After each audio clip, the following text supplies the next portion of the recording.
Welcome, everybody, to the Offsidesmen podcast. We're back here with another episode. I'm your host, Owen Gelber. I'm also here with Nate and Justin in the studio. Guys, how are we doing today? Fantastic, Doing Owen. pretty good. A lot of shit going down. Look at that. We got Owen here for the intro. He'll be here in person Looking one good. time. One time. We're gonna try to get it for one time. But let's start this episode off strong. Tom Brady announces his un-retirement. Coming back to the Bucs this upcoming season. Still has his weapons. Chris Godwin coming back, Mike Evans coming back, Leonard Fournette signing today. He's also coming back. But I don't know about you guys. Came out of nowhere, blindsided us all. Came out of nowhere, but I was expecting it 100% to happen. As soon as he said he was retiring, everyone was going to go, it's too soon for him to retire. It's Tom. He never wants to stop playing. Recording stopped. We saw this coming miles away. As soon as it happened, it was just a matter of when. Nate, what's your take on this? Yeah, I mean, Tom Brady. What is he, 45? Old as hell. Old as hell. Tom is old as Too hell. old. Too old. Tom's old. He's coming back in, Old but he's got the fart. juice. He still does it. He's good at what he does. And with his team returning around him, it is nice. It is 44, nice for him. 45 by the time season starts. All right, yeah. So, I mean, Tommy B is going to be a threat still in the NFL. Would you label him a top quarterback? I don't know. I would. I think he's still got the juice in there, especially with that system right there. Got a lot of receivers. Doesn't have to work a lot himself. He could just kind of rely on his weapons. As for the Bucs, with Tom back, they go from guys who barely won't make the Super Bowl without him to making the Super Bowl again. So I'd like to see another run out of them. The dominoes all fell as soon as he came back. Oh, All their yeah. major free agents came back, too. It was hysterical. That team is still relevant, at least this season. Oh, yeah. That Now, team is do we see them going back to the Super Bowl this year? Or, making it to the playoffs and losing second, third round? They're still a playoff team, 100%. Mhm. It's just a matter of where they end up. They're still division winners. That division is still the same. It's kind of weaker now because the Panthers are questionable at quarterback. The Falcons they have like nobody on the team anymore, and the Saints will be the Saints. Saints will be their biggest pain, but that's still a division they can easily win. Yeah, I think the Buccaneers are a team that can get it done. They're in a division, like you said, that's just kind of like they're just kind of there. The Saints, meh. Panthers, meh.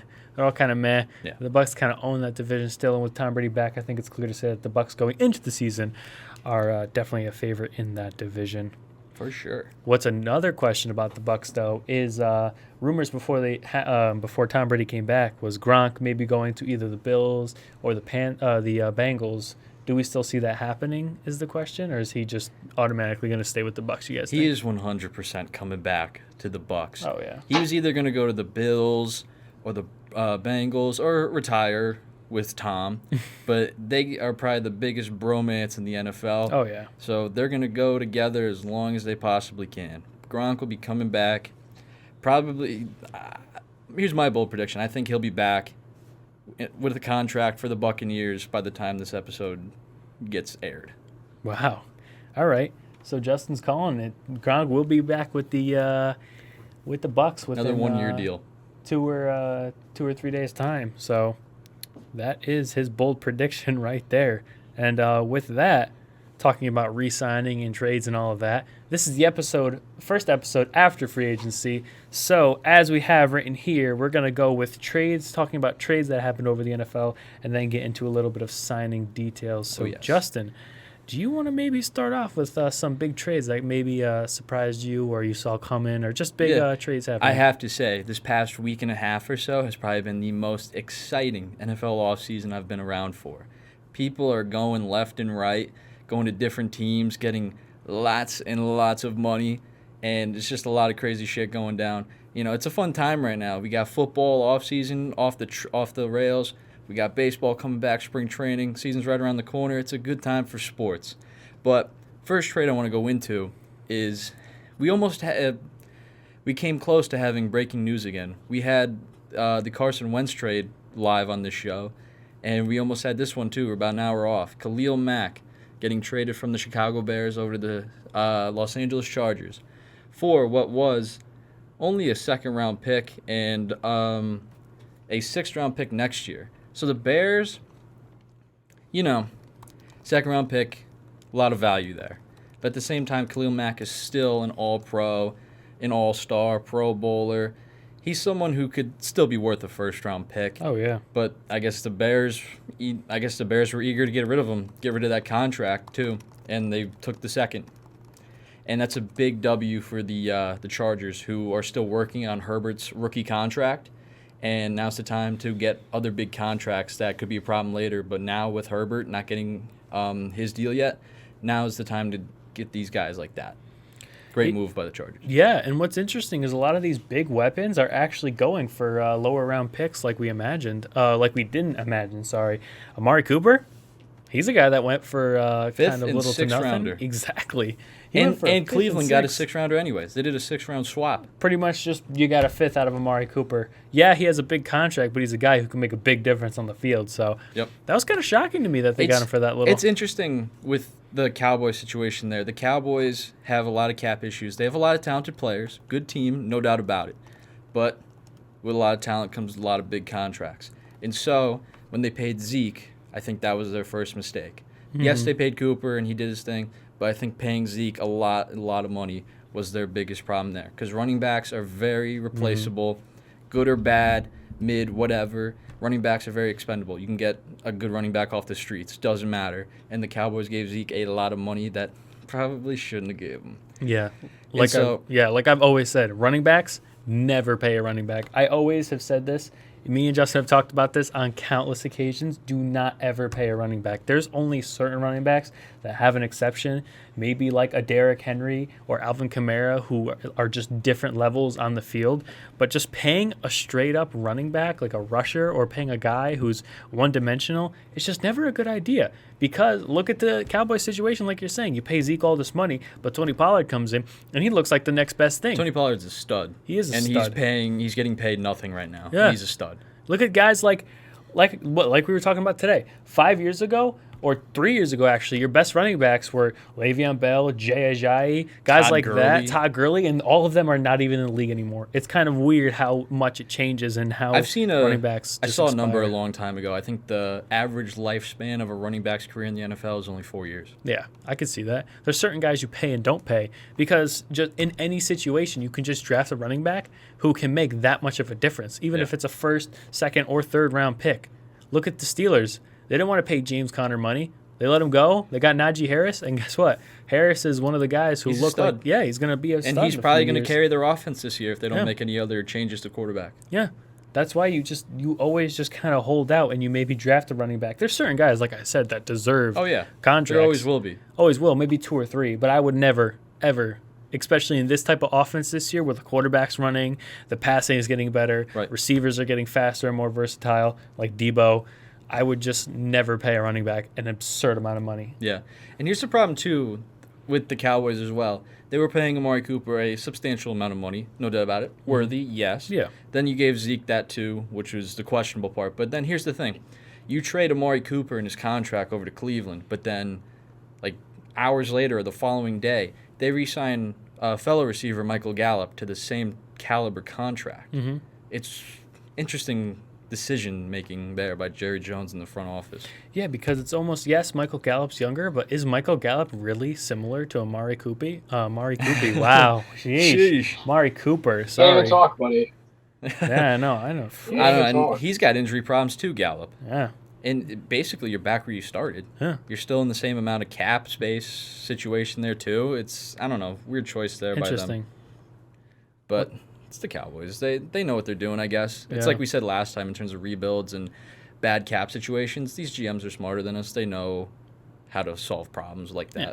They're a good 8-8 team. They'll always be 8-8, maybe a little more, maybe a little less. Some years Shitty like division that. still. Yeah, that division is just, if you're in that division, Dog water. You're lucky because you can make things happen. Mm-hmm. But on the other side of paying a running back no money, you got receivers who honestly, some of them deserve a stupid amount of money. Devontae Adams, 5 years, $141 million. What do we think about that? That was very surprising. Oh, sorry, Owen, go ahead. I was going to say the same thing. What actually shocks me even more, though, is that the Packers were going to sign him for even more than what he was offered by the Raiders for that amount of money. A great receiver overall. Does he deserve that money? 100%. 100% he deserves that money. Just to change receivers real quick, we look at Christian Kirk, right, who set the bar for receivers, right, at 72 mil for only 4 years. Does Christian Kirk deserve that money? Nah, no. Nate, me and you talked No. about this? No. We talked about this? No. No. When we all saw that No. trade come in, we all text each other like, this guy doesn't deserve that money. But with Devontae Adams getting this 5-year contract with 141.25 mil, it's an insane amount, and he's a receiver of the caliber that deserves it. Yeah. No doubt. It was definitely surprising to see this happen because Devontae did get the tag. And then he got the tag. Rodgers got his deal. Again, they're kind of another bromance, too, in the league. It was almost like a done deal when you saw Rodgers get signed. So you would have thought that them two would have stayed together again for the long term, probably. But then reports were coming out about Devontae after that he didn't want to play on the tag. Now, the Packers had a couple of months, I think it is. Like, you have to, midsummer or something to sign your tagged guy to an actual contract. But I guess Devontae didn't feel like waiting around, or the Packers front office didn't feel like waiting around. I'm not sure what was going on there, but I was really surprised to see this trade. Devontae's name has definitely been thrown out there just because he was supposed to be a free agent. Yeah. And, saw him maybe connected with Denver or something because a lot of it did depend on Rodgers. Yeah. But for Adams, he's kind of getting his next best thing here with his former college college quarterback Derek Carr.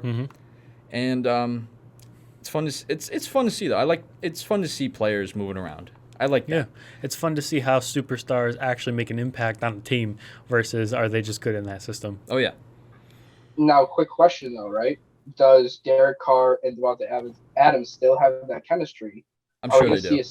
Are we going to see that same type of combo that we see coming out of Cincinnati with Joe Burrow and Jamar Chase? Oh yeah, chemistry. For sure. I bet you Carr and Adams, I'm sure they probably hung out during off seasons and stuff and trained together. There's videos of that. Yeah. Really? Mm-hmm. Yeah. So I think that's a connection that it was weird because it was lost. Devontae was throwing more with Derek Carr than Aaron Rodgers because Aaron Rodgers was doing his little diva thing per usual on the offseason. So going off of that too, that's interesting about Rodgers is that a report came out that he knew that Devontae was going to leave too. I saw that, and he's staying. So that's really, really interesting because Rodgers, one of his biggest complaints before deciding to come back was that he didn't have a lot of weapons aside from Devontae. Now he really has none. Definitely just trying to finesse the system, get his bang for his buck, and just kind of. And now, so Green Bay has 2 first-round picks now. I assume they have 2 seconds because they got a first and a second from the Raiders. Not a bad deal. Only getting for the Raiders, they're getting Devontae and only had to give up 2 picks. I mean, I get it. He's a wide receiver, not a quarterback who you have to give up a shit ton of picks for. But only the first and second, just this year too, is not that bad. I mean, if I'm the Packers, I would have demanded more. He's a guy. I mean, he already made it known that he didn't want to be there. Yeah. Unless he got a big contract. If you're not looking to sign him, you're kind of backed into a wall. But if I'm the Packers, I want more. If you're the Raiders, you're happy with this. You only gave up the first and second round for a guy who's guaranteed to be in top 10 receiving. Top 5. Even. Top 3. Yeah. He is a guy. Especially with the connection he has, too. Yeah. So I'm excited for Adams and Derek Carr. Derek Carr deserves to have good weapons around him. I think Derek Carr in general is a cool dude. He's not a bad quarterback. That one year the Raiders were destined to make a deep playoff run. He broke his leg right before the season ended, so that kind of ruined all those chances. And he didn't really get another chance until this past season. So I hope good things come to him.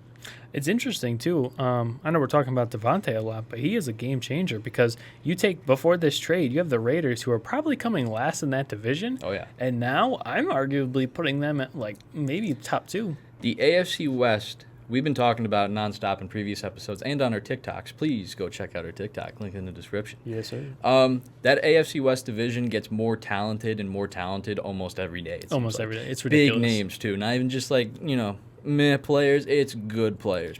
Players that you know about are going there. Yeah, before we actually move on to more of these trades, I don't know what everyone else feels, and I want to hear more people's comments. Like, please, in the comments on the TikTok, let us know what you guys think. But I saw a TikTok today asking people to rank the AFC West and where they're going to come in position. Do you want to hit that quick? Let's go over more of the moves that have been done in that division first, because there's quite plenty more to talk about. Sticking with the Raiders, another trade they made, they traded defensive end Yannick Ngakoue over to the Indianapolis Colts for cornerback Rock Ya-Sin. Player-for-player trade, one-for-one trade. Trading Ngakoue, getting rid of his contract, comes after a big signing by the Raiders. We'll talk about that later, a little foreshadowing. And instead, they pick up a young, decent corner who is going to be help covering a lot of those elite receivers in that division, because there's elite quarterbacks in that division as well. Well, on top of the Raiders also picking him up, you also got them picking up Chandler Jones on a 3-year contract too, coming out of Arizona. Beast. Honestly, he beast at the linebacker position. Man lays the wood. Ain't nothing to say about that. Chandler Jones is a force to be reckoned with. Every team he's been on. It just adds another defensive focus to the AFC West. Because battling with the offensive threats that each team has brought in, just with the Chiefs yesterday or a couple of days ago picking up Juju. Granted, it's Juju, and once again, it's Juju. It's another threat to pick off, defend those short routes that these receivers will run. Yeah, I know, I get that. Juju's a guy who we'll get into in the free agent category. Him and Chandler Jones. Yes, because both of them have an interesting impact on their team. Indeed. But to finish up the trades that came, these are just the big trades. These aren't really these aren't really like there's only all of them. There's only a handful of trades, but these handful were just they changed the league. Yeah, they make the league look different. Exactly. And like one of them, who was the big question for a long time, Deshaun Watson, getting 5 years, $230 million fully guaranteed. So that is the interesting part, is that a guy with 22 civil lawsuits still gets $230 million guaranteed. Yeah, see, as soon as word came out that he wouldn't be going to jail, pretty much, that's when the frenzy started going after Deshaun Watson. Now it's possible the league could still suspend him, and this is the smart part that the Browns are doing here. It's still questionable having a guy like him on your team because you really don't know what he's like as a person, guilty or not. It's still suspect. It's still a guy who has that looming around him. Yeah, exactly. Now on your team. So that's a smart move there by Cleveland, at least, that he only has a $1 million cap hit this season if he were to get suspended. Smart move there. Oh, and you were going to say something? I was just going to touch on that. Within his contract, they state that he's only going to make a certain amount if he is to be suspended, because that is still a possibility that the commission the league can still suspend him with this. I guess you could still say investigation is still ongoing. Granted, he's proven guilty, and the civil suits were dropped. Right? Supposedly, there's still like a couple, not even like a handful, still active. So that's just something the Browns have to worry about. Along with getting rid of Baker. I mean, that's interesting. They want a first-round pick for Baker? Yeah, reports are out that Browns want a first-rounder for Baker. That's just not going to happen. Ooh, I know you just traded. I didn't see that. That's not happening. Yeah. So here's the full details on the Deshaun Watson to Cleveland trade. We have the Browns acquiring Deshaun Watson, of course, and a 6th-round pick in 2024, so that pick's not really relevant yet. Houston, though, they acquired a first-round pick this year, first-round pick next year, first-round pick in 2024, 2022 4th-round pick, 2023 3rd-round pick, and a 2024 4th-round pick. So the Houston Texans got a fuckload of picks. It's kind of interesting for the Texans. I think it honestly works out in both teams' favor. Yeah, because agreed. Texans get rid of a giant problem that's been looming in their offense for quite a while. He didn't want to be there either. Yeah, he didn't want to be there. They get rid of that big problem. They also get a lot of future draft capital that basically can turn around the whole team and make it look. And they're going to have a lot of money for next year, too. Quite interesting, yeah. And you have the Browns on the other side who don't have to give up anything. They don't have to give up any players. yes, you're losing your draft capital, but you don't have to give up any Denzel Wards, any Kareem Hunt. You don't have to give up any part of your offense in the now, and you just add another weapon, which is pretty cool for both teams. I think definitely like both teams benefit from this move. Houston gets a lot of good draft capital to draft a bunch of studs for the future. I don't know about you guys, but I like Davis Mills. I think he could definitely be a above average quarterback in the league. Might have been the best quarterback out of this class last year. You got guys like Trevor Lawrence and Zach Wilson, Justin Fields, who everyone talks about. But really, the guy who flies under the radar was Davis Mills, who showed a lot of success, and I think he's in for a very good sophomore season. I like him. I wouldn't say he was the best out of the class, but I'd definitely say he was one of the better Showed guys. a lot of signs. Yes, he was on a terrible offense and a terrible team, but I'd probably say guys just like Mac Jones had more success in his first season. Grant, he's on a better team, but I would definitely put Davis Mills in the top 3. I'd put him ahead of guys like Trey Simmons. Trey Sermons. Running back? No, fucking... Oh, Trey Lance. Trey Lance. Wow, I don't know why I said Simmons. Yeah, Jeez. same team. Yeah, guys like that. Justin Fields. I mean, again, same situation. Him and Trevor are kind of in the same situations. All three of them, bad organizations that are trying to move around. Coaches are problems. Or Meyer doesn't even know anything about anything. We'll get to that. No, it's just interesting. That draft class is going to be a little successful in the next couple of years. Yeah. And then going back to Cleveland real quick, they definitely benefited here too, getting a franchise quarterback who is very, very good once he's back on the field. I think he'll be fine too. He did sit out the year, but I think he was still able to practice and whatnot, and he should be ready to go. In my opinion, I think he's going to get right back where he was before, and at the same time, the Browns don't have to get rid of any young talent that contributes to the team, and they get to keep what is probably now one of the more talented and stacked rosters in all of the NFL. The only problem for the Browns, though, is cap space in the future, because Watson is going to be a lot of money, and then like we just talked about a couple minutes ago with Amari Cooper, his contract as well. Cooper, Chubb, you got these guys. Myles that are Garrett. come in. Yeah, Guys it's going to be interesting. They should, on paper, just like the Cowboys in the last couple of years, on paper they're supposed to be the super stacked mega team, and then you got to see how it plays out, how the coaching interacts with the players, and how that all turns out. Yep. But another guy, quarterback, opposite side, a little older, Matt Ryan, traded from the Falcons, the team that initially had him for his, first 13 seasons or whatever. Long-ass time. Since 2007, I saw something today that there hasn't been another quarterback in Atlanta other than Matt Ryan since 2007. Yeah, right after Mike Vick, right? No, it was after. There was a guy, I forgot his name. Yeah, I saw that post too. He's some nobody. It was never heard of him. It was before. in between Michael Vick. Yeah, it was some no name. So some no name between two major guys. Yeah. So Mike Vick and Matt Ryan. Pretty much. I do have to say though, the Falcons are going to be carrying a $40.5 million cap hit or dead cap hit in this upcoming year for Matt Ryan. With that trade, so I mean, they're going to be saving $9 million, which they'll be able to get with quarterback. Wouldn't be shocked. Baker could be a potential over there. On top of that,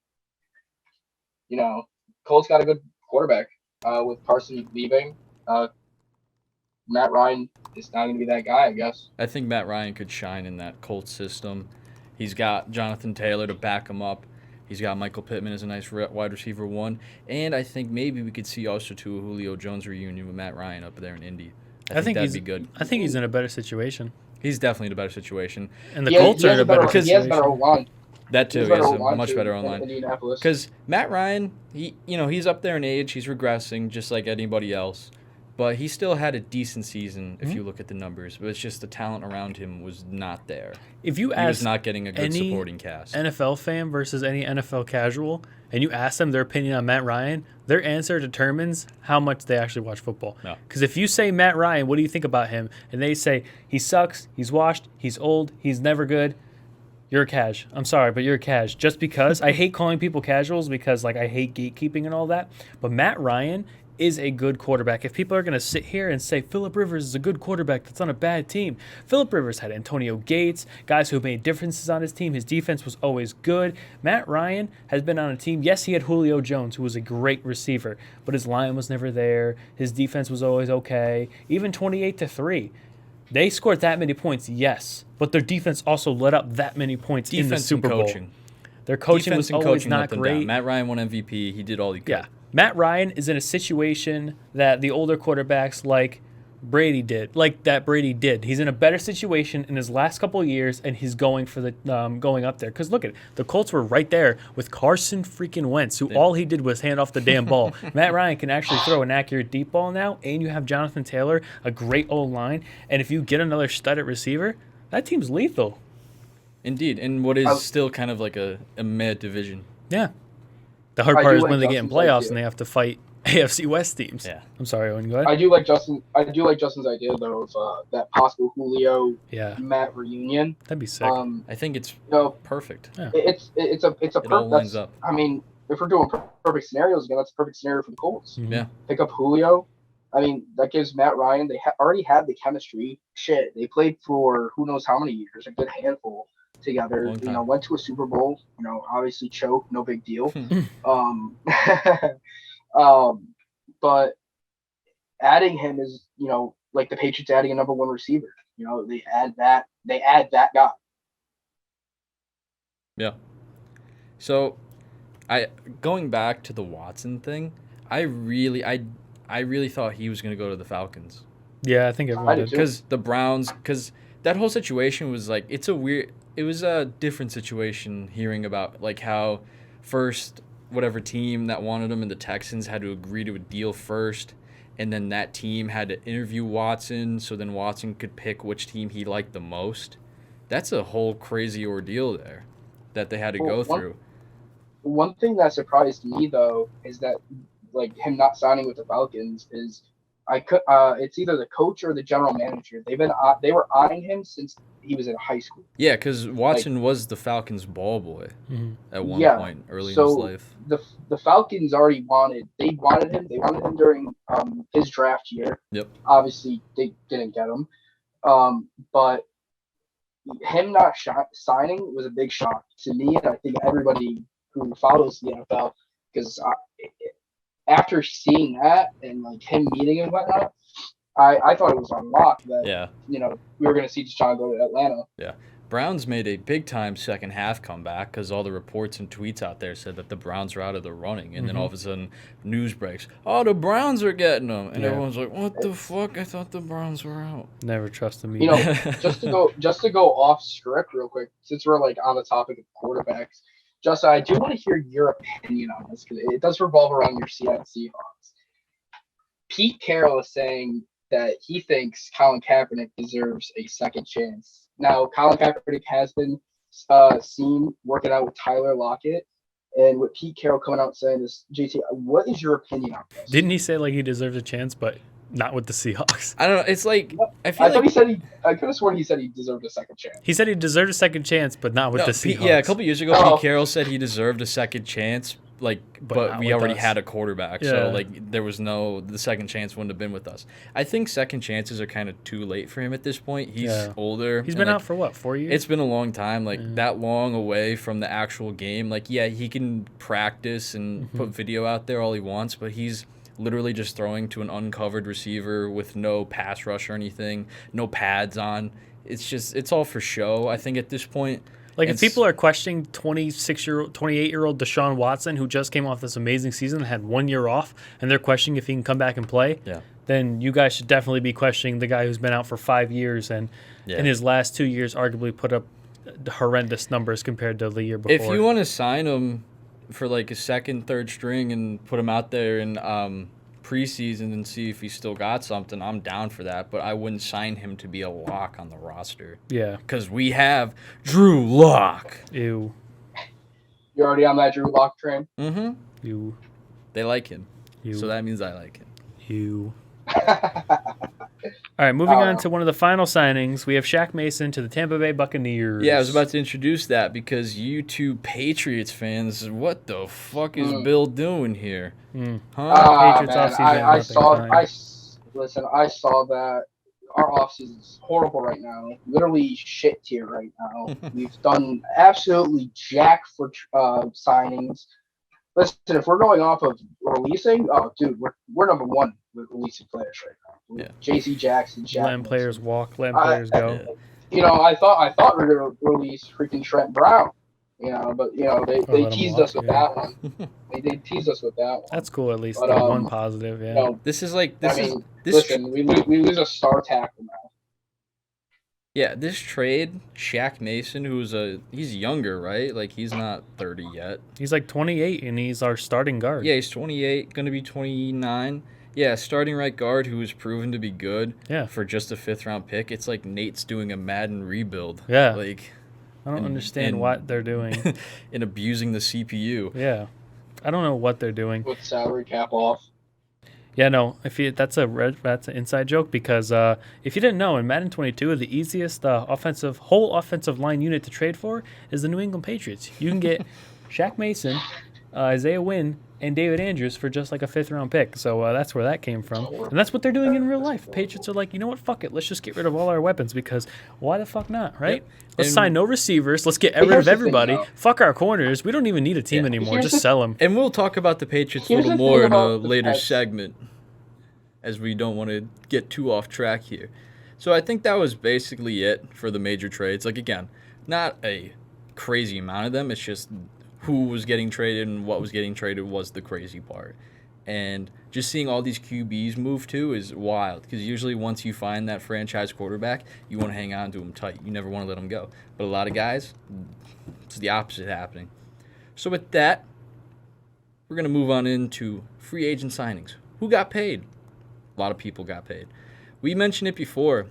Christian Kirk got paid 4 years, $72 million by the Jacksonville Jaguars to be Trevor Lawrence's number 1 option at wide receiver. This overpaid. Yeah, what Owen said. Very, very overpaid. I saw a graphic that Christian Kirk is now the 3rd highest paid wide receiver in the whole league. Gross. Man's just had the best year of his career as a number 2, so he just proved he's a number 2, so he should have stayed a number 2. And now he's going to Jacksonville, where he's a clear number 1, and he has to face that. Like, he has no one else around him that could maybe take that one. Gross. He is the one. Gross. Disgusting. I'm gonna laugh hysterically if he has a shit year. I'm gonna laugh hysterically.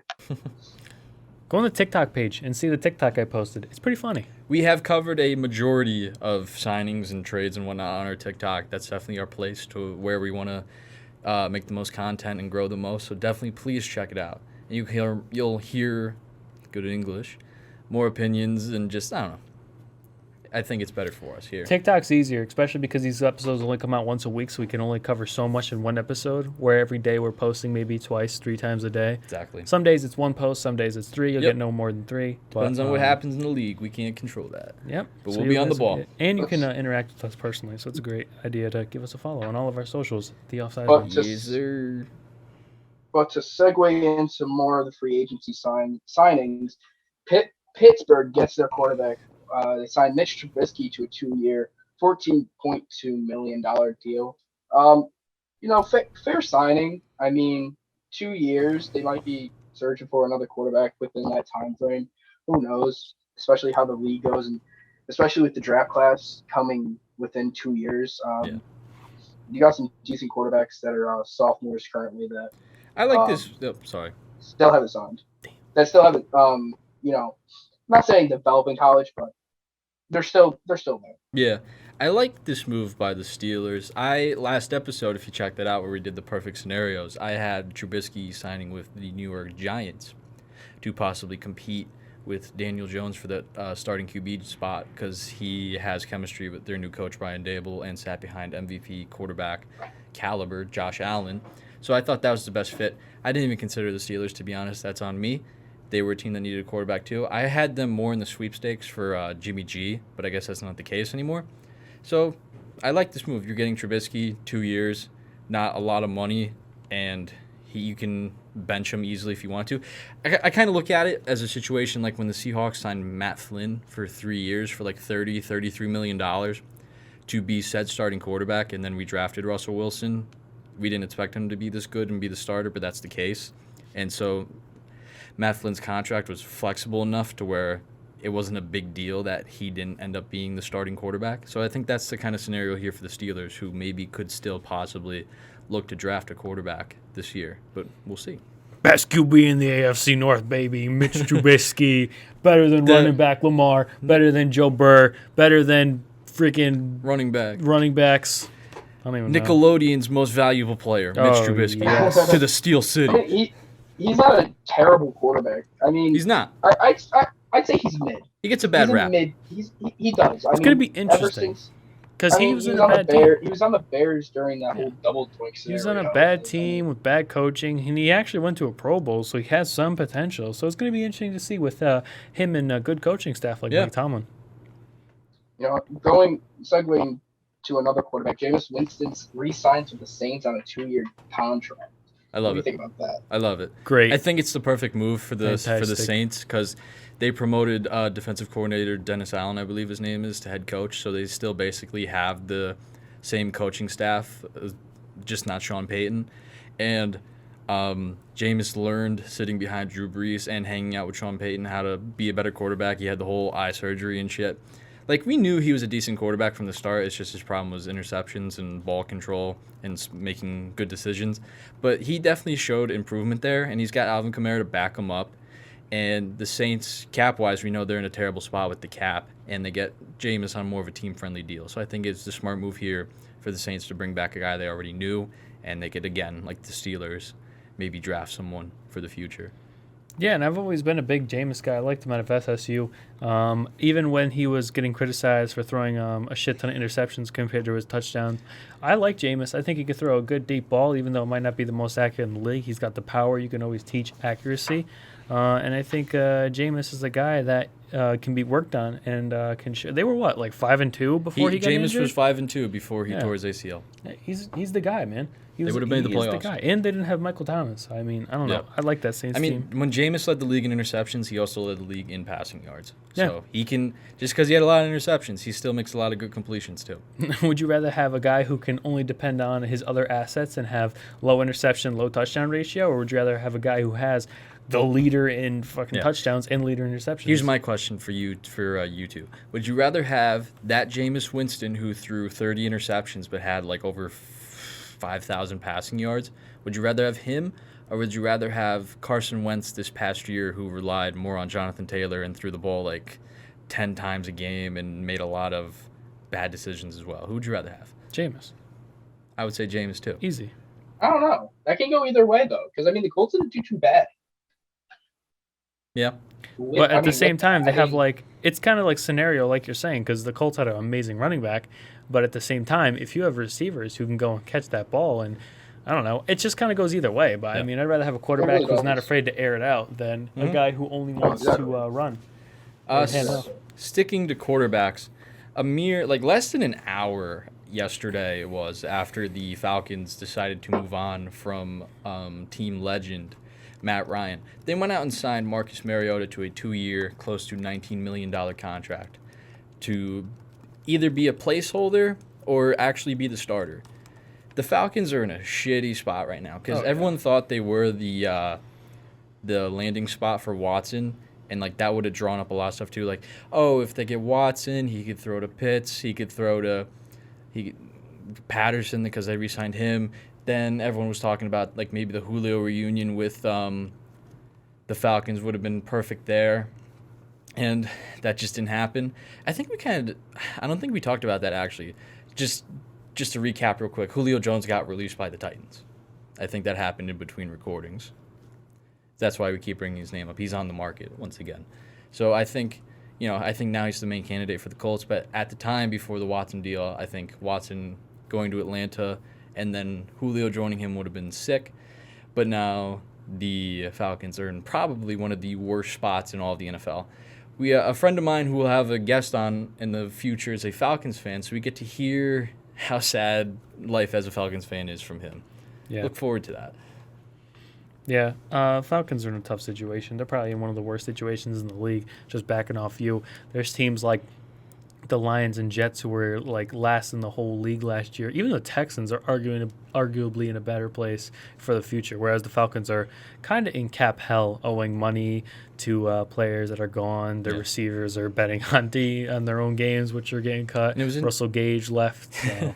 Russell Gage went to the Bucks too, which was interesting. Yeah, that was interesting. Changing sides of the ball, going to the. Oh, go ahead. No, it was nothing. Go ahead. So changing sides of the ball, going to the defense, we got Chandler Jones signing with the Raiders on a 3-year, $51 million contract. I think this is a win by the Raiders. Yeah. I mean, being in that AFC West, you're going to need a defense. You need a pass rush. Especially you definitely need a pass rush. Yep. You need someone that can lay the wood. Like I said earlier, Chandler Jones lays the wood. Yep. He hits with purpose. Yep. And they extended Max Crosby just the other week as well, who was a younger, talented defensive end as well. So it's a good duo there. A lot of duos going on. So you got Crosby and Chandler Jones now in Las Vegas. You have Bosa and Khalil Mack in Los Angeles.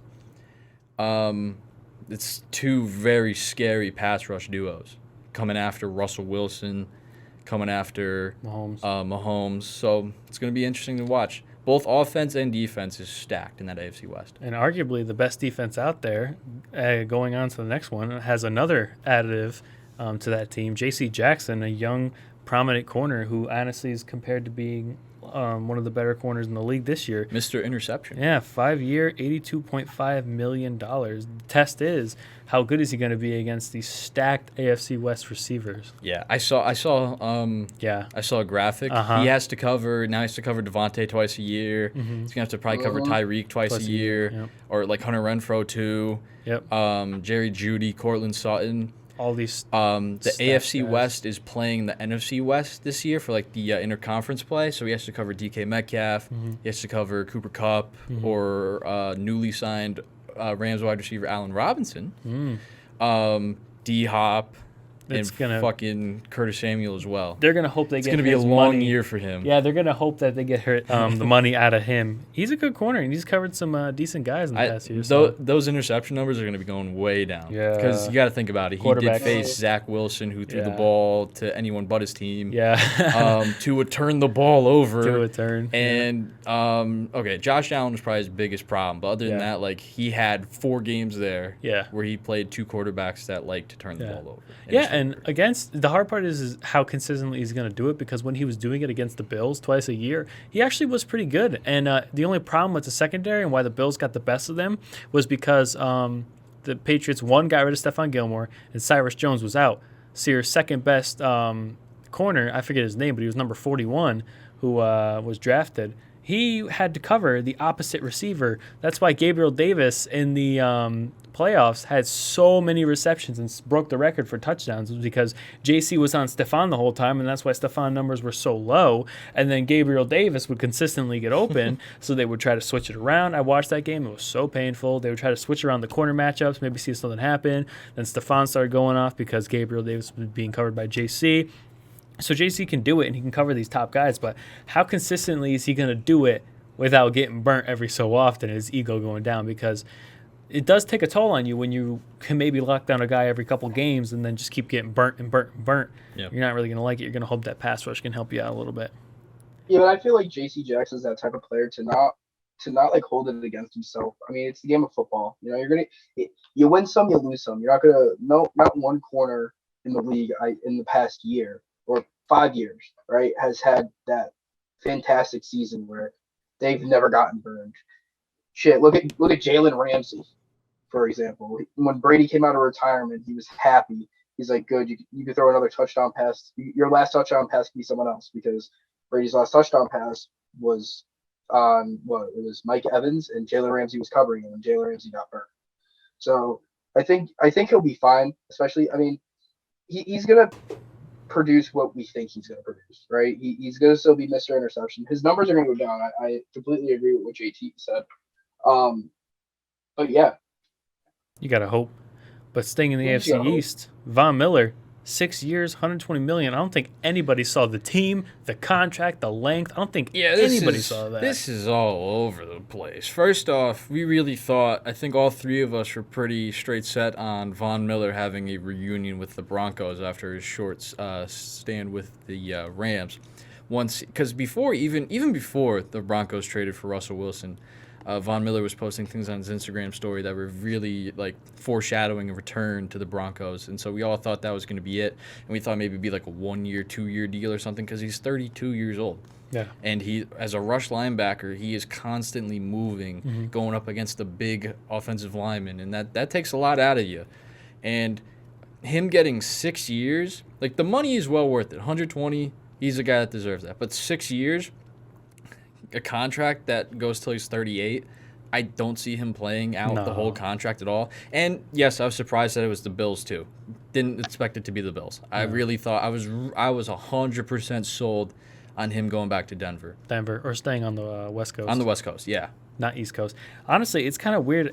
Overall, I think it's just weird because, one, it's the Bills. So I guess it's good for the Bills because they're getting a pass rush. They're getting their pass rush better with Ed Oliver and all that. But it's just interesting that I didn't see that at all. The length is just way too long for a guy who's 32 years old. 4 years would still be like, okay, that's a decent long time for a guy who's 32 years old. And $120 million, yes, he's worth the money. He came off his great season, but good God, dude, 120 mil for 6 years. You'll be lucky if you get him for half of that because he'll still get his guaranteed money. He'll walk away after 3 years, retire, and he'll still get some money. So a little problem for the Bills, but I guess they're in win now mode, especially in the division they're in because it is kind of easy for them if the Patriots don't finally fucking do something in the offseason. Now, my thing is, though, I mean, the Bills are 100%. You can probably agree with this. The Bills are definitely winning the AFC East this year. There is no question. On the course that's going now, the Bills will probably win the AFC East. Now, when I saw this signing come through, I cried. A tear rolled down the face of Owen Jobber. What hurt more, the Von Miller signing? Here. What hurt more, the Von Miller signing, the J.C. Jackson signing, or the giving up Shaq Mason for free? Yeah, pretty much for free. For a bag of footballs. I'm going to have to go with the Von Miller because we play against Von Miller twice a year now, and it's Von Miller. And now you don't have a right guard to block him. Yeah. No. Yeah. No. You know what? Fuck it. We're going to fucking bring it all the way back to the beginning of the episode. The Patriots are fucked. Here's a little rant real quick. The Patriots are fucked. We're getting rid of our corners. We're getting rid of our line. We didn't even sign our damn receiver, let alone fucking like old-ass Allen Robinson. We're not getting nobody. Our best hope at the moment for receiver, who's even the best receiver on the market? I don't even fucking know the best receiver on the market at the moment. We'll look it up. Yeah, exactly. You got nobody except Julio, but he's probably going to go to the damn freaking Colts. So you got nobody. The Patriots are regressing. Their defense is getting worse. They're all old. We're going to get fucked, man. We're going to get fucked. The Jets are going to beat us. Tua turn the ball over is going to beat us. Zach Wilson's going to throw it to the right team. Zach Wilson's going to actually throw to the right team. I'm just saying, if the Patriots finish last Stephon Gilmore back to the Patriots. That's it. That's your answer. Listen, if the Patriots finish last in the division and the Jets are over us, I'm gonna have to rethink my life. Oh, and let's make a bet right now. If the Patriots are last in the division, will you shave your head again? Emphasis on again. Emphasis on you got to do the one chip challenge. Ooh, all right. If the Patriots finish last, yeah. If the Patriots finish last in the division, me and Owen will do a one chip. If the Seahawks finish last, Justin's got to do the one chip. Deal? All right. Everyone shake hands. Owen virtually. Shaking both my hands currently. Perfect. All right. You're here, folks. Remember that. That'll be a TikTok right there. Perfect. But segueing into our next segment, bouncing right off of where Nate just ranted, winners and losers of the offseason so far. Losers, Patriots. All right. Number one. Let's start off with the losers. Since Nate's just on a rant.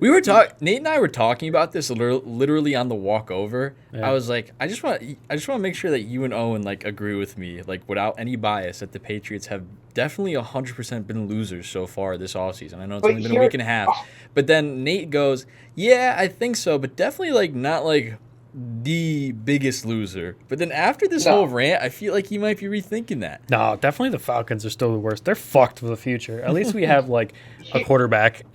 Yeah. But Here's my we're thing, definitely though. like 2 or 3 for the off-season losers, not like total losers. And again, offseason only like a week and a half in. Yeah. Could change in 2 seconds. We're gonna get Julio. We're gonna get Stephon we also have a really decent, or not, I can't even say decent, a really good defensive draft class coming in this year. Mhm. But one thing I do have to say though, we have Bill Belichick as a head coach. Now Bill Belichick is not human. He's an alien. I feel like he's dog. Billy. him and his dog. Bill, It's the in my dog. opinion, Bill- Low key, it's the Bill- dog only. They're going to draft a D3 player this year. Yep. They're going to draft Owen. They're gonna Oh yeah, totally. Owen to the Patriots, replacing Shaq Mason. Perfect. Oh my God. Get the contract Get out the right contract now. right. Call Bill. Call up Bill. Bill and Bill's dog. What are you doing? All right. Yo, give me that Von Miller type contract. Yeah. Bill, grab your dog. Go get Bill Kraft out of the spa. I'm Get down the Owen a street. I'm down the contract street. now. God damn it. I'm down the street. Hold on. Let me go drive 15 minutes to Foxville real quick. I'll be there. But He's there. no, listen. Bill Belichick is, in my opinion, a mind fuck. You think he's going to do one thing, he does the other. You go left, he's going straight up in the air. But You're up 28-3. You're losing. yeah, exactly. Next thing you know, Tom Brady comes back and wins the game. But with us having, I mean, listen, compared to Oh, I last got year, Bill Belichick's email right here. Let me just send it. one thing we do have to realize though, we can't compare last year to this year. Patriots had a lot more in cap space last year. Owen, get We your went phone in. out. We went. Owen. Owen. My phone's out. All right. Call the number 800-916-6008. That is how you get in contact with Bill Belichick. You heard it here, folks. Owen getting signed by the Send New him a England link Patriots. to your Hurdle account. Yes. Yeah. All right, I'm sorry. Continue. I just had to make sure I let you know the number so you can save it in your phone. What do you say? Yeah, When's Dean's Pro Day? Yeah. When the fuck is the pro day? I'm not even eligible. I'm only a sophomore. Damn it. I'm still not even eligible. Defy the odds. Next year. Be the first sophomore D3 player to go in the first round. I don't even think it's possible. Nah, you're good. You got it. But I feel like we went in last year. Like we went hard in the motherfucking paint last year. And then now we're not going hard Sorry. on the fucking paint. Paint's Damn dry. it. But, Paint's dry. You can't put any more Paint's dry. down. Damn it. Listen, man. The watering hole ain't there anymore, right? Matthew They're just Judon focusing was on doing that. more recruiting than freaking Bill is. What the Oh, hell? literally. Listen, Bobby What the hell, Wagner to man? Patriots. Yes. Mark our word. Yeah. Fuck Seattle. We Fuck the shall see. NFL. Everyone's going to the Patriots. Everyone's gonna go Julio sign Jones. with the that new league. What's that new league that starts like next month? AFL. XFL. No, not the XFL. Like I think it's like AFL. Oh, the AFL. American Football Yeah, Conference. AFL. Yeah. That's where they're going. That's where Bobby and Gilmore are gonna go. Fuck it. Let's have a league. AFL plays in the summer. NFL plays in the fall. And guess what? Whoever's the bottom tier in the NFL goes to the AFL. The top tier in the AFL goes to the NFL. NFL just turns into a battle royale. Yeah, everyone just starts Literally. beating the shit on the field. And guess who's winning? The Rams, because they have Aaron Donald. Who's that Aaron Donald guy? I don't know, Urban Don't Meyer. ask Urban Meyer. Don't He doesn't ask know who the Urban fuck Meyer. he is. Yo, Who's that Adams? guy? Who's freaking Aaron I Donald? feel so bad for like Trevor Lawrence sitting there in the locker room Listening to pregame. this. First off, they had to go to LA for that game. Yeah. Trevor Lawrence is sitting there. He's already having a bad season. He's sitting there in his locker. He's probably listening to music or something. He's trying to get in the zone for the game. He knows that Aaron Donald, probably like the best pass rusher of all time, is going to be coming at him the whole game. And he's sitting there thinking about it. He's like, damn, I got to avoid AD all day. I got to avoid number 99. And then your coach, who you look up to, Urban Meyer, comes strutting into the clubhouse, One of the better the college locker coaches room, last year. big-time college coach, trying to make a difference, prove he could coach in the pros, just walks into the dugout. Yeah. Wow, I'm going to go watch Whoa. some baseball. Touchdown. Touchdown. He just walks into the clubhouse and he goes, who's this 99 cat? Who's 99? And then Trevor Lawrence is going to go, He's gonna be a fuck. problem. He gets fired. He's Yeah, watching the 99. and he's watching the playoffs.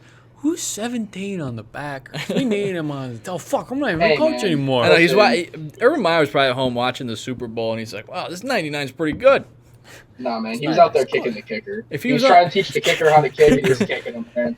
If we had number 99 for the Rams on the Jaguars, I'd still have a job right now. If I was the Bengals head coach, I'd be kicking the kicker. Get in the locker room. What are you doing? Why you watching Dr. Dre? Why are you watching Mr. Dre and freaking 67-cent Ice Cube, freaking 50 cent on the ceiling shit, you know? All right, we're off track. Cowboys, fuck them. They're losers. I mean, Fuck the Cowboys. Man, We them the Cowboys, boys. man. I mean, okay, yeah. Hey, it's our year. Honestly, low key, yes, the Cowboys I think have been losers. They got rid of Amari Cooper, who was their number one receiver. They re-signed Michael Gallup, who has injury problems, who was not a number one receiver, to an Amari Cooper-like contract. So that was kind of just ridiculous. You still have Zeke, who's getting paid too much money with Pollard in the works, who's better in my opinion. This team just has a lot of guys who are getting paid too much money, and at the same time, they haven't done really anything else this offseason in terms of big signings yet. So I think they're just kind of sitting on a big pile of problems, and it's going to bite them in the ass at some point. So I think right now they're losers. They need to do something. I mean, they're that meme where you have that stick figure poking it with a stick. Yeah, Do hey, something. do something. You can say that for the Patriots, too. Yeah. I mean, hey, Fuck the Patriots. Instead of like the bear, it's Bill Belichick. Yeah. Poke It's him. the dog. Like, the Bill. dog's poking Bill, like, hey, do something. Come on. We need to go for a walk. Sign I some free drafted agents. Nikhil Harry. I did all the work here. Come on. Let's do something now. Come on. Some other winners, I would definitely say the Chargers are winners, getting J.C. Jackson, Khalil Mack. They signed Gerald Everett just the other day. I don't want to talk about JC Who was the Seahawks tight end. The Chargers did have Jared Cook, but he's an old head, and he's gone now. And they get Gerald Everett, who's a nice, versatile tight end, in my opinion. He pissed me off a little bit in Seattle, but he can do his thing. So they got him. They have Eckler. They got Mike Williams back. They got Keenan Allen. Justin Herbert's a stud. And that defense is going to be really exciting now with Asante Samuel Jr., Derwin James, Nazir Adderley. That's a fun secondary. They're going to have two absolute monsters coming off the ends for pass rush. So I'm looking forward to the Chargers. At the same time, too, the Raiders became winners. Can we just cancel the AFC playoffs and can we just make it like the AFC West, like battling it out? I know. Year? It's like, so. I say they play like a No one- NBA style. No one's beating them. Come on. Can we be serious? There's 3 wild card spots, right? Yeah. 3. There's So one of them has to make it, and all 3 of them. 4 division winners and then 3 wild cards. So basically, someone's going to win that AFC West, and I think all 3 wild cards are going to be the other 3 teams. So basically, the Bills, the entire AFC West, and then who the fuck knows? Probably either the Browns or Ravens, and then who's the other division? Shit, I'm blanking. Titans. And who the fuck's in that Titans, division? Colts, Texans, Jaguars. Colts. Calling it. Pretty much, you got the AFC West, Bills, Colts, probably the Browns if Deshaun Watson plays like he did, and then you're done. AFC West versus everybody. And then whoever wins the AFC fucking... I don't even think there's an NFC team that can compare with like one of those AFC West teams. NFC West It's gonna team be or funny just if the NFC team? NFC No, AFC East. If you take any AFC East team and you put them against like the Rams, I think almost any team there could most likely beat the Rams. This is It's gonna Every be team funny, in that though. division is like disgusting. This is the crazy thing too. It's For the disgusting. past how many ever years, I always saw just talent wise, just team build wise, the NFC was drastically better than the AFC. A lot more winning teams with winning records. But after just this week and a half, 2 weeks, the AFC is incredibly better than the NFC now. It's fucking crazy. In the past, I think the NFC was more like spread out great. Like the NFC in a whole was really good. There was like maybe 1 or 2 bad teams, whereas the AFC had in the past couple years like the Patriots, the Bills, and 1 or 2 other teams that were really fucking good, and then the rest were Jets trash, Houston trash, every other team Dolphins trash. Yeah. You had really good teams where the NFC was more spread, and now it's opposite. Now it's the whole AFC is just fucking stacked, and the NFC is just like meh. So- Here. Just some more like winners like Chargers, Raiders, Broncos, AFC West.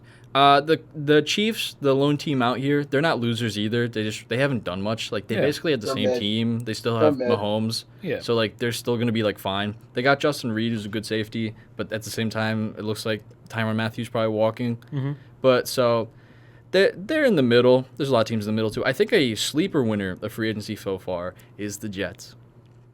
Stop it. I don't like The that. Jets have I don't like had that. no major additions, but they've had a handful of nice additions. So I think that might be something to look out for with the New York I think they're a team that's on the rise. Something the They are Giants gonna should have be been doing the past couple of They're years. going to beat the Listen, living the shit out of the Chiefs- Patriots. They're going to be the team. Fuck you. They're going to be the team They're going to be the team of New York. No more Giants territory. It's going to I be don't know. gonna be I the don't think Jets. either of them deserve to be the team in Listen. New York. the Yankees.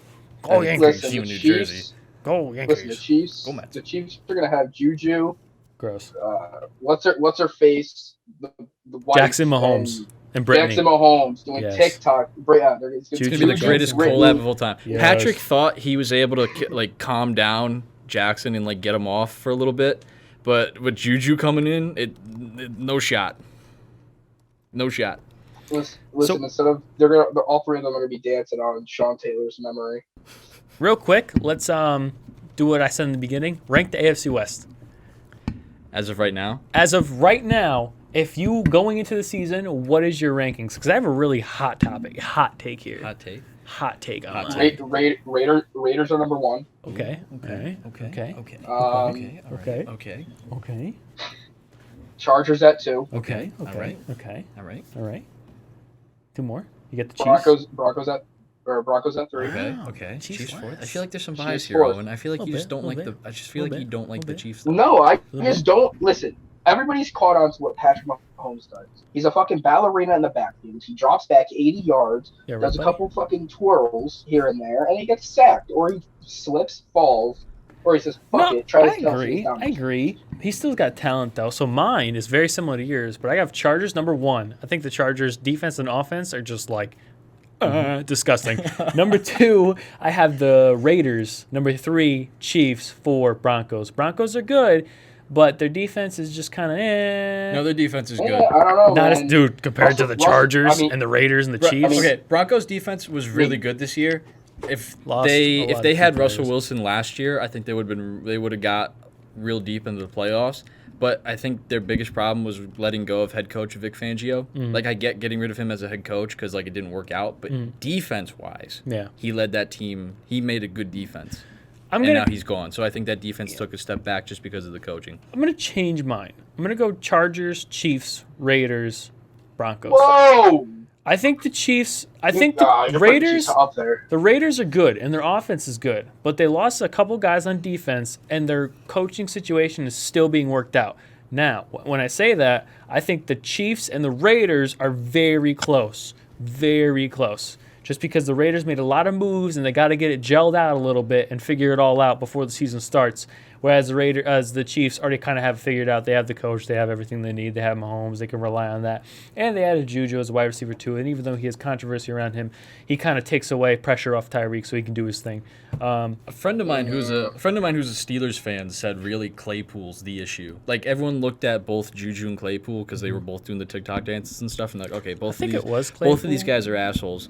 But my friend who's a Steelers fan said it was more Claypool. Because even Claypool with that first down thing, he was like, I wasn't celebrating. Bro, you were celebrating. Everyone saw it, and you costed your team. So, I mean, I feel like you're kind of the problem Own on up that to team. Own up, man.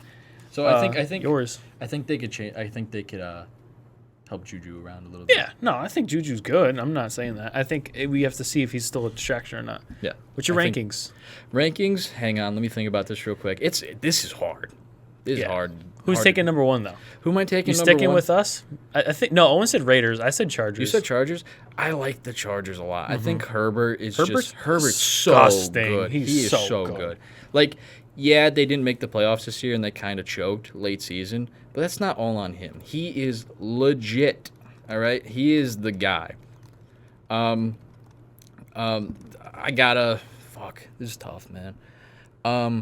I don't know what's harder, picking who's first or who's gonna be last.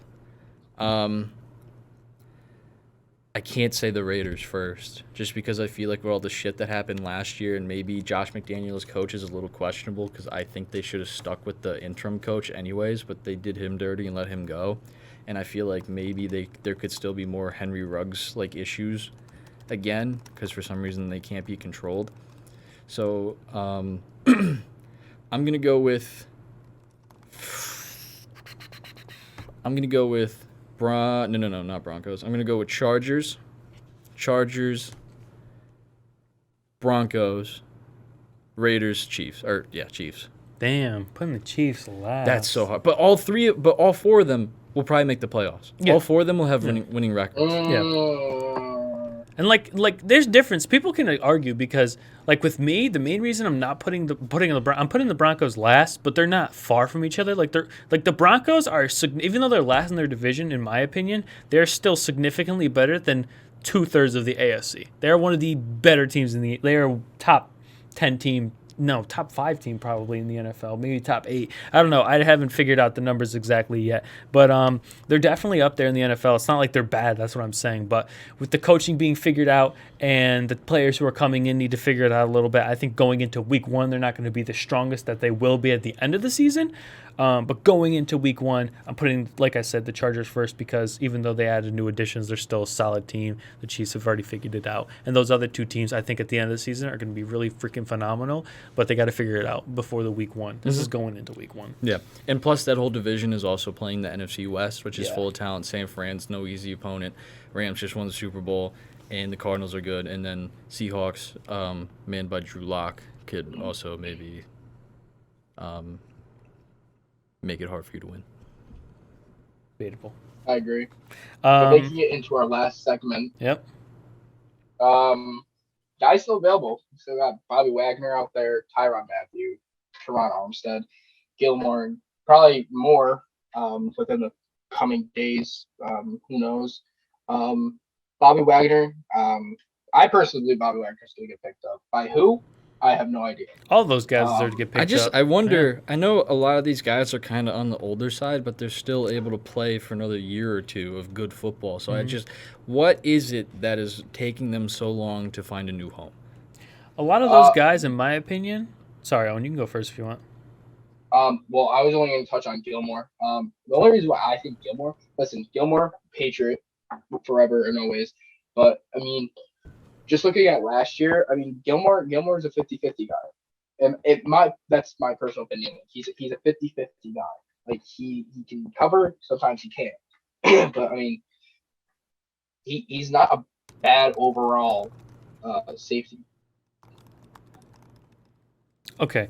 I agree. Going back, like what you were saying, I think with all of these guys, they are older, and they are, like I said, they're all older. So you're going to be tempted. These guys probably want their, and like Von Miller just got, all these guys probably saw that and want their ending year or end of their career contracts. They want their $100 million for 4 years. They want to get paid and finish out their career getting paid, not taking these deals on teams that are trying to rebuild. They want to go to championship teams. They want to get paid a lot of money. They want to do a couple years. They are being very particular, and I think they're all weighing out their options and figuring out how they're going to move forward. I think guys more like Bobby Wagner and Teron Armstead are doing that specifically because in the positions that they are, it's hard to play when you get older, so they're trying to get the best bang for your buck on a team that might be going to a championship so you can actually make a difference and do things like that. Whereas guys like Tyrann Mathieu and Gilmore, I think they got a few more years, maybe 4 more years maybe, and they can try to find teams that they think are going to be good in those 4 years. I'm sure a bunch of these guys are going to end up in the fucking AFC West too.